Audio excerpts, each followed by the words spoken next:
For your protection, you should always get a home inspection. Oh my God, that's one of the things on the Maryland contract for sale that you have to sign. But honestly, if you don't get a home inspection on a house, I'm worried for you. I'm really worried. There are all kinds of things that you think you can see, that your Uncle Pookie thinks that they can see. And honestly, I wouldn't trust in the hands of anybody but a licensed professional home inspector. Most home inspectors will start in the basement, and that's really where we spend most of our time. If your house doesn't have a basement, thank God.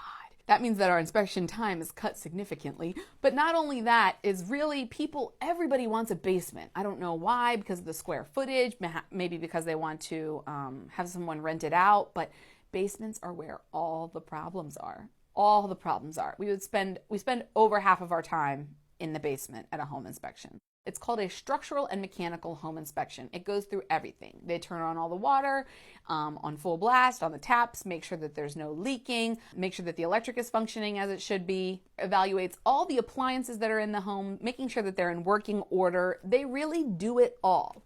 A lot of people ask me, well, I want a mold inspection because I want to know that there's mold in the house. A good home inspector is able to tell if there's mold or not. You don't need a specific mold inspection. A mold inspection is more to test exactly what kinds of mold there are in the house. That being said, a lot of people see mold and head for the hills. Now, I am not here to tell you that if you see mold, you should not be concerned. But I think that if you allow a licensed mold remediation company to do the work that they need to do, that you should be much less concerned about the possibility of mold. I spoke in a previous episode about purchasing a home as is. It is getting more and more common for people to sell their home as is. Why? Because we're in a seller's market, and a lot of sellers, once they undergo the initial process of hammering out the price, the closing costs, all of those concessions, they don't want to spend any more money on their home in order to get it ready to sell. So therefore, they offer it as is. That means that they're not going to do any repairs after the house is under contract. Some buyers get a little spooked and they say, well, what if we find something huge? Well, then we have one of two options. Number one is we can still negotiate and ask for repairs. We can ask for anything. The only thing is that they're probably a little less likely to do it. Your second option is you just straight up dip. You still have to provide them with a copy of the inspection report, but you say, this is too much for me. I really have to walk away. And that is part of the as is addendum. It says as is with right to terminate. Now, if we're not purchasing the home as is, then we can get any kind of property inspections that we want. I normally recommend that most of my clients get a radon inspection. You should look up radon and realize that if you don't get a radon inspection, you are exposing yourself to some carcinogenic gases that aren't good. Other inspections that can be ordered would be lead-based paint, that would be on homes built before 1978, water inspection, that's to test the water quality, usually for when you have a well, on-site septic systems, which is a septic inspection. Also, chimney inspections. If you're planning on really using your chimney, you definitely want a chimney inspection because once again, that could light your whole house on fire. These are also really expensive things to fix that could be deal breakers.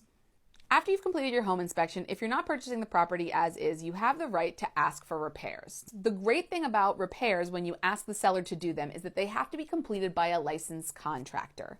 So therefore, after the repair is completed, you get an invoice from that company on their letterhead. You have the contact information for that company, and if anything were to happen, you can contact them directly and you don't have to go track the seller down 2 years after the repair is completed in order to complain. The importance of a home inspection cannot be understated. It's kind of like not voting. If you don't vote, you don't have a right to complain about the state of the country.